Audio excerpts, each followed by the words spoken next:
have been what I think you have considered a friend of Charlie. At least you are a strong acquaintance of him. You had talked to him several times. You had done the Turning Point debate with Josh Hammer, the most impressive debate tutor of all time, whose skills are superseded by no one else, whose book on Israel is the best book. By the way, take a look at Josh Hammer's. But you know what I'm getting at. But you were a friend of Charlie. You spoke at his event. And what I want to talk about in relation to the investigation and the FBI narrative is maybe not the area in which you think. And we can talk about the particulars of, was this a conspiracy? Was it just Tyler Robinson? But I think that there are two other stories that really should be the lead here. I'm not saying those things aren't important, because they are important. Sure. But I think there are two other leads here. And number one, it was the fierce billionaire Zionist donor class pressure campaign against Charlie Kirk in his last months. What that kind of frustrations that seemed to produce for Charlie, and why he seemed to have turned against the pro-Israel cause. He said that himself in a chat message. That's number one. That's a microcosm for the influence the Israel lobby tries to pull and does pull in our government itself. So just imagine that kind of pressure in an organization like this. It's a pivotal part of our political system that, doesn't go unnoticed. And that this exposes that in some ways, at least Max Blumenthal's piece does. And also the other part being is that people just don't trust the FBI narrative about anything. And I say, if you want to blame Candace Owens, you want to blame Erica Kirk, you want to blame Nick Fuentes, whoever's like weighing into this thing, you can do that. But no one is to blame but the FBI for the fact that no one trusts them. And that's what I think after decades of killing, after Waco, Ruby Ridge, Fed entrapment schemes, COINTELPRO, you know it all. Do you agree with that? Do you think those should be the leads here? Well, yeah, I mean, look, I think all this stuff is really, really important, right? And so I thought it was interesting today. So when I was on Megyn Kelly's show, she did like a 10 or 15 minute opening monologue before I came on, but I was sitting there watching it, and she basically, and also I really try as best I can with everybody involved in this to try to keep in mind that I think this is one of the things. And I mean, forget how you feel about anything, or how you feel about what you think actually happened. I think one of the most compelling things about Candace Owens, part of the reason why she's been the #1 podcast over the last couple months, has been that there's something it's just like must watch TV. It's so compelling. You're watching somebody who's in mourning, in deep grief, furious and vengeful about her dear friend who was horrifically, violently murdered. And that in itself is just whoa, there's something really compelling on a human level about that. And Megyn, you could see today, she was emotional about it too. I don't mean this as a knock. I was emotional about it.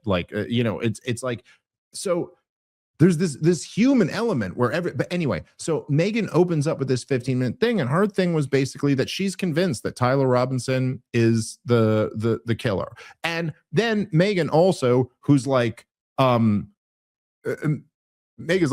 a lawyer, a really accomplished lawyer who's a shark of a lawyer. So she knows, she has a level of legal expertise that we don't. And she's making a whole bunch of fair points about how look, people are saying the FBI isn't giving enough information, but that's not how you build a case. I'm sorry. And I understand this where sometimes there will be, when you'll have an area of some degree of expertise or something a lot about, and other people are going, how come it's not working like this? And you're like, excuse me, young lady, that's actually not how it works. And so Megyn was giving a bunch of that, and I thought a lot of it was fair. She's like, no, you don't understand and even stuff to me that I've said before, I don't like gag orders. I think they violate the First Amendment or something like that. And she's like, no, listen, here's why you have gag orders. And I was like, yeah, all right, that is kind of a fair point. You really don't. And she gave this example about gag orders, or about even why you should not be talking. And it was from the O.J. Simpson trial, which I knew this, but I'd forgotten about it, where one of the key witnesses who had seen O.J. fleeing the case went and sold her story to a corporate media outlet before the trial. And that made her useless as a witness to the prosecution, because once they went, you're only in it for the money. You already got money to say this story. So now the jury just disregards that. And you go, see, if you hadn't done that, you would have been a compelling. So like there are layers to this, right? So she lays out this whole case and I'm sitting there and I'm going, hey, look, I can't really disagree with anything you just said. However, I go, Meg, you got to understand why nobody trusts this Justice Department ever again. And then she goes, yep, completely right about that. Like, I cannot argue with that at all. And so I thought that was kind of interesting that, it's like, right, that is a pretty big part of this, that nobody trusts anything you guys are saying. Now, as far as the dynamic that was going on before Charlie Kirk died, like say from last summer when we had that student action summit from like whatever, I think it was in July, if I'm not mistaken. So like July to September when he gets killed. This was something that I was talking about a lot on my show because, I don't know that much more than anybody else other than my little experience of going in there and debating at this event. But it was shocking to me. Like, even at the time, I remember, so I was in Denver and I was doing, Charlie had invited me to do the thing and he was like, hey, we got this student action summit and it's Friday, Saturday, Sunday. And I was like, and he invited me to it. And I was like, well, the thing is, I'm in Denver Thursday, Friday, Saturday. He was like, well, maybe you could come in for that Sunday, and so like I had to find a flight that was like first thing in the morning to get in there so I'd have enough time, and they pushed back the event to make it happen. So like I got there right at the end. But I remember thinking, all right, I'm going in to do this Israel debate in front of Turning Point USA. There's going to be a hostile crowd, And then as I was out in Denver, I saw the tapes from Friday and Saturday, or the clips on Twitter of Megyn Kelly and Tucker Carlson. I was like, whoa, the crowd's way on their side. Like, that's really surprising. So then I went in there and then I was texting with Tucker and he was like, dude, they're going to love you. He goes, none of the organizers necessarily. He goes, but the kids there are going to love you. And then it was like, it wasn't like it was my crowd, but it was like a lot more my crowd than it was not my crowd. Like if you watch the debate with me and Josh Hammer, it was when he introduces me, he goes, and we have Dave Smith, and then he goes and then he goes, oh, we got a lot of Dave Smith fans here. Like it was already. And so there was this very interesting dynamic that was going on that you could just see that like everyone, Charlie Kirk was in this position where he had this organization, Turning Point USA. And, like a lot of us are kind of, me and you, and I think Candace and Tucker and like a lot of other people, essentially the relationship here is us and the audience. We got to make something that the audience likes, and then we do well. And if we make something the audience doesn't like, it won't do as well. In an organization like Turning Point, where you have chapters in 40 states or whatever it is, and you got, it's like millions and millions of dollars that it costs to do this whole thing. You need your donors, and then you need the young activists. And so Charlie Kirk is here caught between a rock and a hard place. He's caught between, okay, the young activists are not having this anymore, but the donors won't even let you host a debate about it, And so like eventually this is why he, I think, got pushed to the point where he was like, I'm going to have to abandon them. Now, I don't know. I never want to like oversell our case. And I always I don't always do this perfectly, but we should always try to kind of have the thing where if there's any evidence that confirms your bias, you scrutinize it that much more. So like, don't just go with it because then you can get sloppy. Now, the fact that Charlie Kirk texted, I'm going to have to abandon Israel. If they want to say he was venting, it was okay, maybe. I don't know that Charlie Kirk was about to come out and turn on Israel, but man, it's really fascinating enough already that he was at least privately saying that, like he was at least privately saying that it's like, okay, so he wasn't all in anymore. He was at least questioning it. And people are pissed off at Megyn Kelly for hosting me today, but like I texted you earlier today and I went, we all know the interview they're really pissed off about, and it ain't the one with me. What they're pissed off about is that Charlie Kirk came there and really explained how pissed off he was that because he was getting bullied and he didn't like that. And I understand that, I've been bullied like when I was a little kid and stuff. And like, I don't know, but like what adult man who's a multi-millionaire, who has millions of people who love them is gonna be bullied? You know what I mean? Like at a certain point in life, you're like, dude, are you out of your mind? Like it's like when people today, like I said, it happens to me all the time where almost essentially like people like on social media or another podcast or whatever are essentially just trying to bully me. Like that's what they do. You're a failed comedian, anti-Semite. I mean, what is that other than what you're trying to make me feel bad so that then I say, oh no, I didn't really mean the thing I said because of these mean words. But like, what are you going to bully me? A non-account on Twitter? Like, I'm a grown man with a wife and kids who's successful. There's a lot of people who support me. You think you're going to intimidate me out of that? And I think there was a lot of that with Charlie, where he really was clear. I mean, you could see it in that interview, clear as day. He was resenting the fact that these guys would come at him the way he did. Now, whether that has anything to do with him getting killed, I just really don't know. I mean, it certainly is suspicious that it was happening right at the time before he got killed.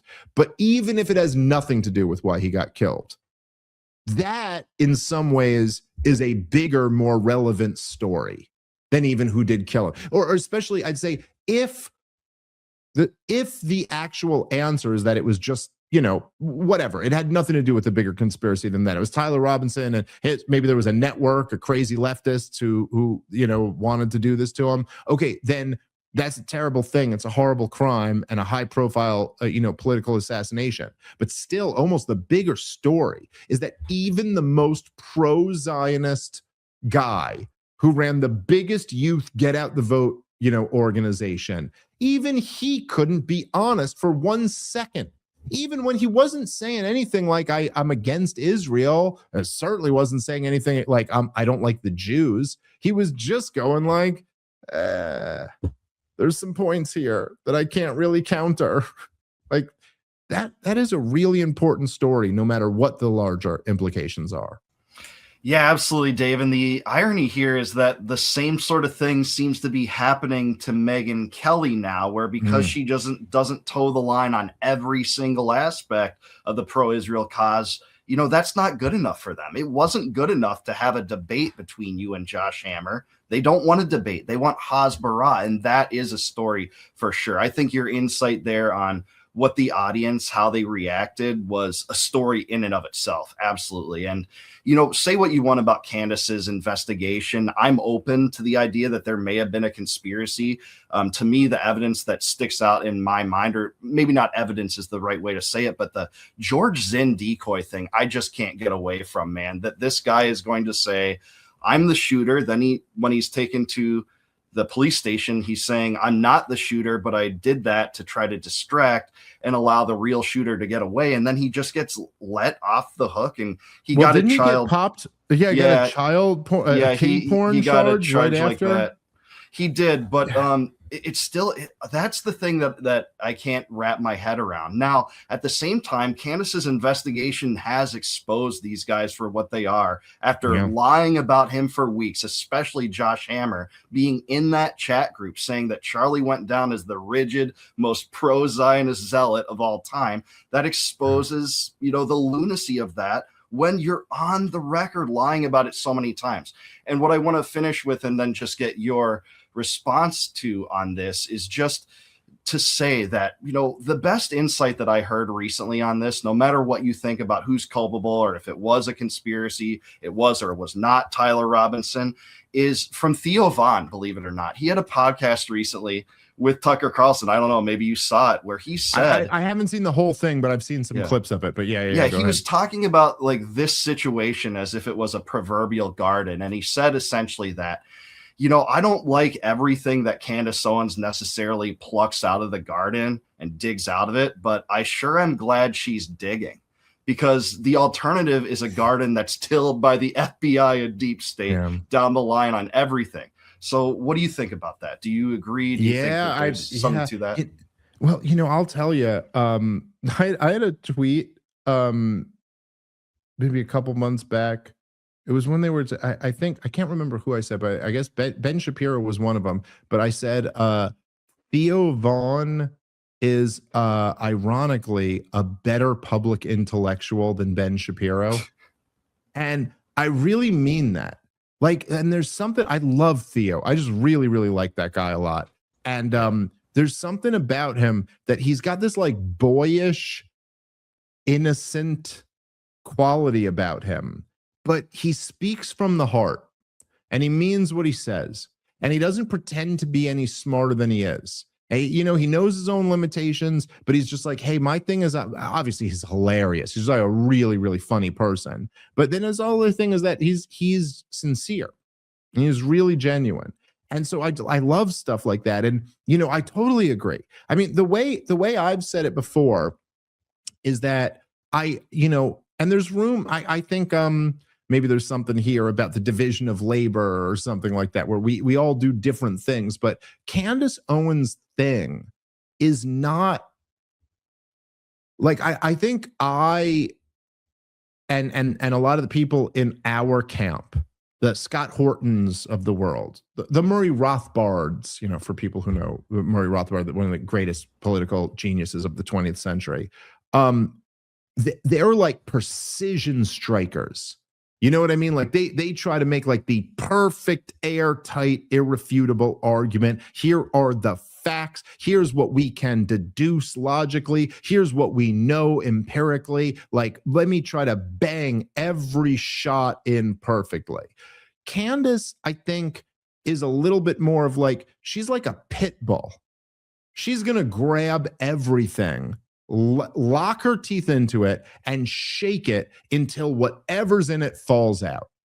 And I will be the first to admit that sometimes she grabs some things and shakes them and like nothing really fell out there, But then other times she grabs a thing and people go, "Oh, you're so crazy for grabbing this thing." And then she shakes it and like 3 really important things fall out. And so it's like, I think there's a really important role for that. And there's always been a role for kind of like the iconoclastic, like, even like contrarians or just like, like people who are provocative and ask questions that no one else is asking and go down roads and perhaps there's a value in those people who almost like aren't afraid to be wrong. I'm not afraid to go down a path and then nothing came of it and go, okay, nothing came of that. Let's move to this one. But I will agree with you that the fact that if nothing else, and I'm sure there's more than just this, but if nothing else, the fact that, as you just mentioned, when Candace Owens first said, hey, there were Zionist donors pulling their money out, Charlie was re-questioning his whole thing, and they all said that was the craziest anti-Semitic conspiracy theory ever, and then it was completely proven correct. No question about that anymore. All of that is 100% factually correct. That is a big deal. That is really important information for the rest of us to learn. And even though I will say, man, I want to make sure I get this right. And again, it's always a little bit awkward here because I'm friends with so many people involved in this. But I will say, if I'm remembering this correctly, when Benjamin Netanyahu first, like immediately after Charlie Kirk's death, read like a couple sentences from the letter that Benjamin Netanyahu had sent to that Charlie Kirk, had sent to Benjamin Netanyahu, and then Candace Owens went, "That you are lying through your teeth." Released the full letter, and I think, if I'm not getting this wrong, I think Candace had either like explicitly said or at least implied that like there was something in that letter about how he was turning on Israel. Yeah. She did Now, imply that, at least under my interpretation of watching yeah, her if I'm remembering this correctly, right? Okay, so like looking back now, also this is with a big caveat of assuming that the full letter that we saw was actually the letter, which I don't know either, because I think that did come from the Benjamin Netanyahu. Turning Point confirmed that the letter was legitimate themselves. Okay, fine. Actually did. So just take that for what it's will. But too. even taking that as let's say that's given that the letter is official. Okay, well then you'd have to say that, okay, Candace Owens didn't exactly get it right. But again, like I was saying before, directionally, in the spirit of what she was saying, Benjamin Netanyahu clearly lied by omission there. I mean, like, it is a crazy thing to say that to pick the letter, go, Charlie Kirk just wrote me this letter about how much he loved Israel, when really the entire letter was, dude, we are getting slaughtered out here. I have no answer for these talking points. This Hasbara bullshit needs to be updated. It needs an entire overhaul. Like, I don't even know how we're gonna, like, the letter was panicking, going, dude, I don't know how to defend you anymore. And so maybe it wasn't quite what Candace had kind of implied it was, but at the same time, it sure as hell wasn't what Netanyahu implied it was. And the only reason we found out what it really was is because Candace, went on, she locked her pit bull teeth into that and shook it until something fell out. And so in a situation like that, I don't know. I suppose this is a little bit subjective, but do I go, hey, Candace, you got it wrong? No, my attitude is to go, all right.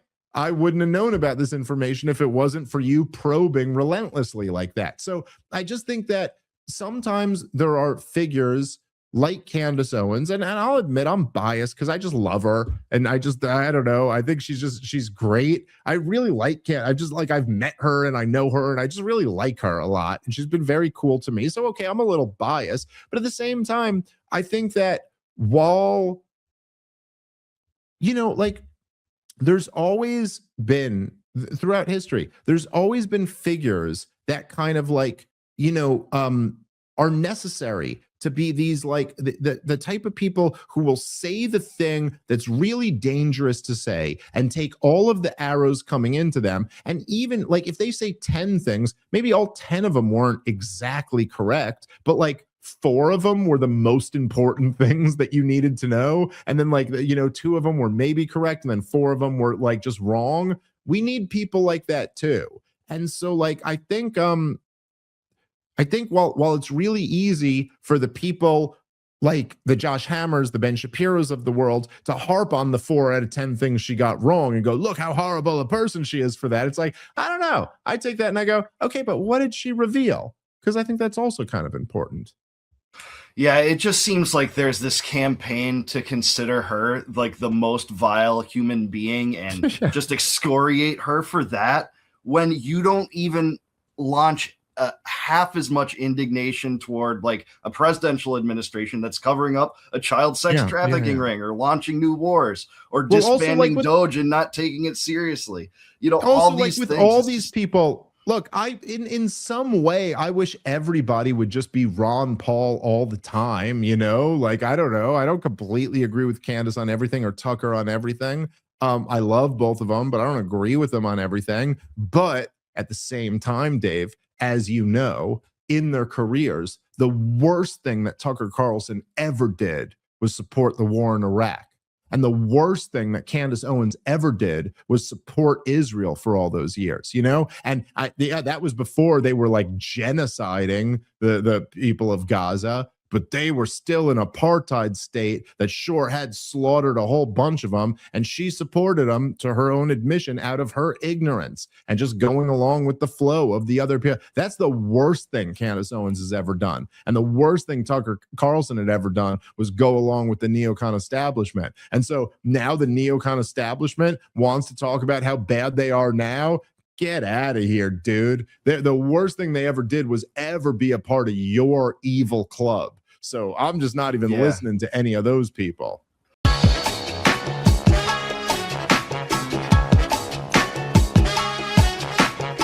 All right. What's up, everybody? Welcome to a brand new episode of Part of the Problem. I am Dave Smith. Very excited for today's episode. Okay, a couple quick things. Let me get them out of the way, and then we'll get right into it. Number one, tomorrow, I'm headed up to Buffalo, New York. I'll be there with Robbie the Fire Bernstein. Or no, I'm sorry, Friday and Saturday. No.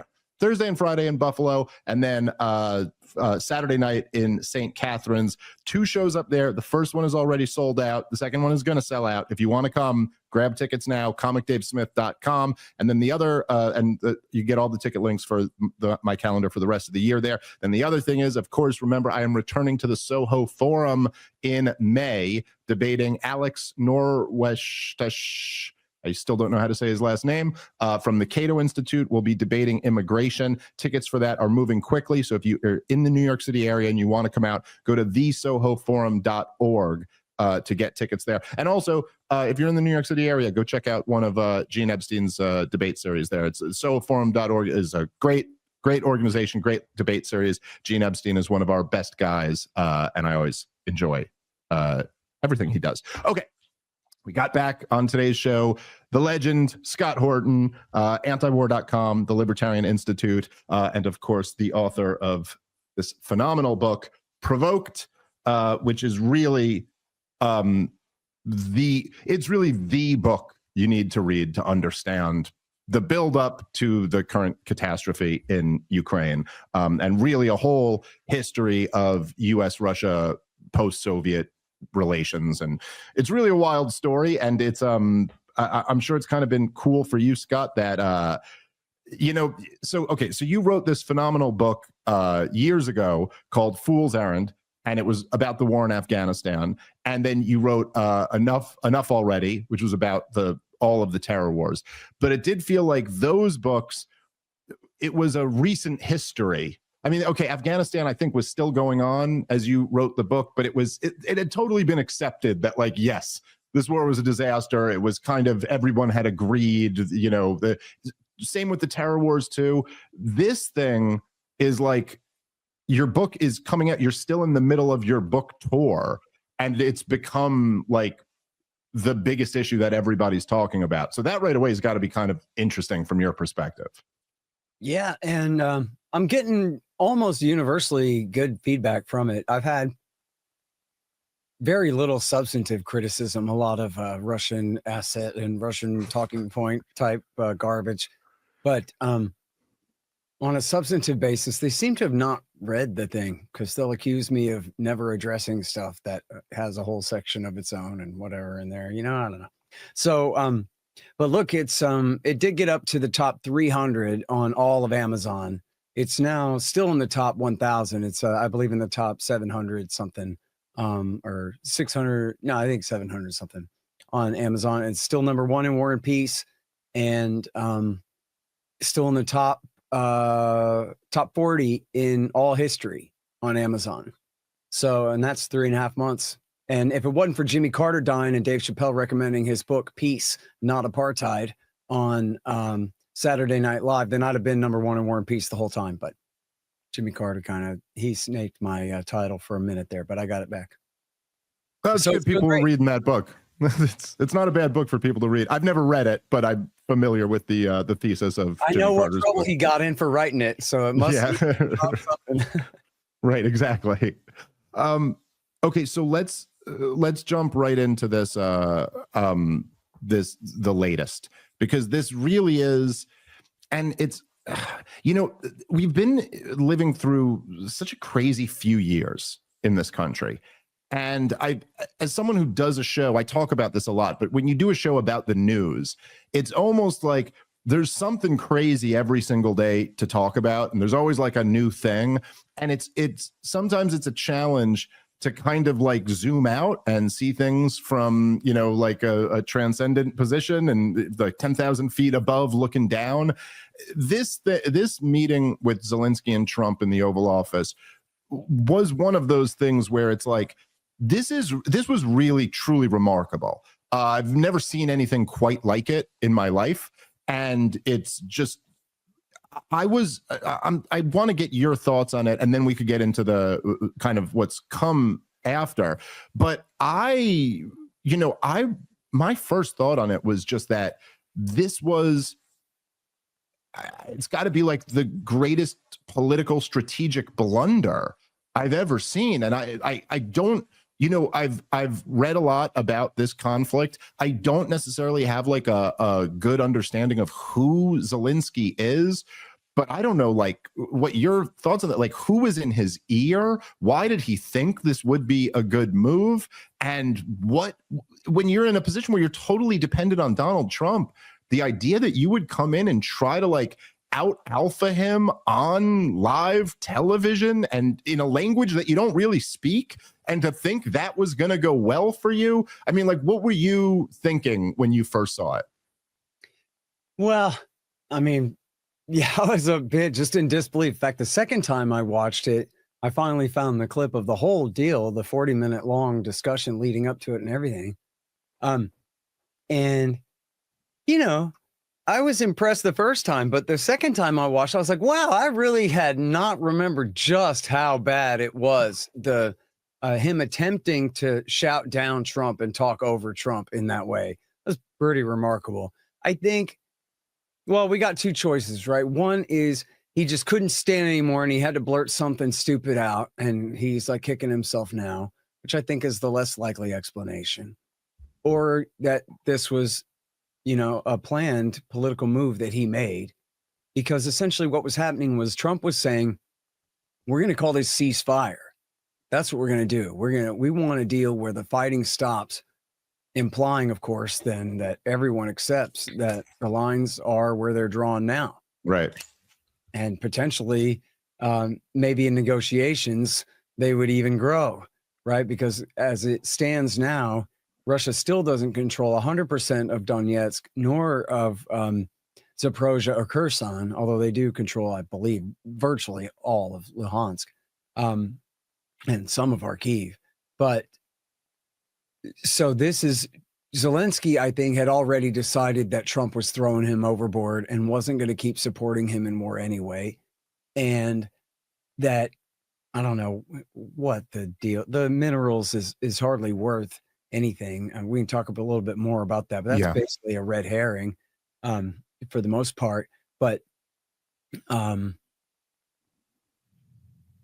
so I think his decision was that instead of cut and running from the war, he just wanted to cut and run from the United States and say, fine. Because, of course, if America stops backing him, we can't really make a deal with Russia to end the war if Ukraine's not willing to end the war. And we can call off all support, and then they will be, you know, in a much tougher situation. But it won't just be like the Taliban walking right into Kabul or anything like that. The Russians will still have a fight on their hands, at least for a time. And so Zelensky apparently is betting then that he can just turn to the Europeans and essentially bet on their center left, you know, last status quo position, you know, the common, call it whatever you want, the woke standard of the Biden administration, and that they will, you know, distance themselves from Trump, who is, you know, oh, he's the rogue and the right-wing nationalist. And so they are left, they're calling, you know, Keir Starmer, is that how you pronounce it? They're calling him the leader of the free world now, because Donald Trump is the isolationist turning his back on Europe and all this, which is, you know, vast hyperbole on both counts. But you do have, it's kind of funny to see, right? The British, the French, and the Germans are talking about, well, and I think the Poles as well, we're not going to sell you out. We're going to continue to back you no matter what, Ukraine. And with the British Prime Minister even promising with boots and planes, he said. And I would be worried about that, except that I just don't believe him. I think the Europeans have already all admitted that without the United States to guarantee their guarantees, they have nothing to offer, really. The British can't fight a war on the continent, and I don't think the Germans really are coming and willing to risk that level of war over Eastern Ukraine, and without support from the United States and knowing that they don't have it. So, you know, I agree with you that it was ultimately a strategic blunder. I think it was deliberate, but I think it was a huge mistake because just like the former chairman of the Joint Chiefs of Staff, Admiral Mike Mullen, and the then current chairman of the Joint Chiefs of Staff, Mark Milley, had said back in October of 2002, I guess even still in September, they said, this is as good as it's going to get for you. Quit now while you're only this far behind. It's time to come to the table and negotiate. And, we already knew what happened, but there's a profile of Antony Blinken, the outgoing Secretary of State here, in the New York Times, where they call him Secretary of War. And they talk about how, of course, it was he and the State Department weenies that won over Biden and won the argument in the government that, no, we need to extend the war. And remember then, they were going to launch the winter offensive, which became the spring offensive, which finally, when they launched it, was the summer offensive and got nowhere and just got a whole bunch of people killed for nothing. And this was the big gamble that Blinken had made to continue the war, when the four stars were saying it's all downhill from here. So you got a good, and they did, by the way, the occasion at the time, Dave, was that on the weekend of September 11th, the Ukrainians had done this great feint and had made major gains in Kharkiv province Oblast, and also down in Kherson, where they had essentially forced the Russians back to the southern and eastern side of the river there. And so that was, to their credit, but then that was all they were going to get. And all the actual reasonable pundits on this knew it at the time too. Everybody wise who you would turn to for any opinion on this kind of thing at all that you could find, all said the same thing, which was, even Mark Milley is saying quit now, which that should have been all you need to know. Yeah, really. I mean, it's wild to think about. And I guess this is just, I'm like, I don't know. I guess I'm old enough now that I've lived through like 9 wars or, whatever it's been. And it is amazing how they just all follow this pattern where it's like, okay, first of all, everybody hyperventilates about this imagined worst case scenario. There never really seems to be an onus on you to demonstrate that it's a likelihood or anything like that. But, whatever, Saddam Hussein's about to give the weapons he doesn't have off to the terrorists that he's not friends with. And then Kansas gets nuked. And, with this war, it's been constantly, Vladimir Putin's going to reconstitute the Soviet Union. He's going to move on Poland. He's going to do all these things. Then there's just lie after lie after lie. In this war, there was, the ghosts of Kiev, and Vladimir Putin blew up the Nord Stream pipeline, and just all these things that serious people in suits and ties say into cameras. They're just all completely wroughout. Yeah, time is on Ukraine's side. That was the big one, right? Ukraine is winning. Ukraine is winning was constantly being said, and throughout the whole thing. Nancy Pelosi and Joe Biden and Blinken all in this said that even Crimea has to be retaken by the Ukrainians, as if that was like it. Even a kind of achievable goal. And then as the dust starts to settle, you start to look back at the thing. I don't know. I've seen different estimates of the numbers of dead, but it seems to be a consensus that it's in the high hundreds of thousands at this point, at least. Well, I guess we'll find out more over the years. And then you look back and you think about how Stoltenberg, I always butcher that name, but the head of NATO said himself that in late 21, Vladimir Putin actually sent a draft to NATO to just be like, listen, here is the deal. I will not invade if you just put in writing that you won't bring Ukraine into NATO.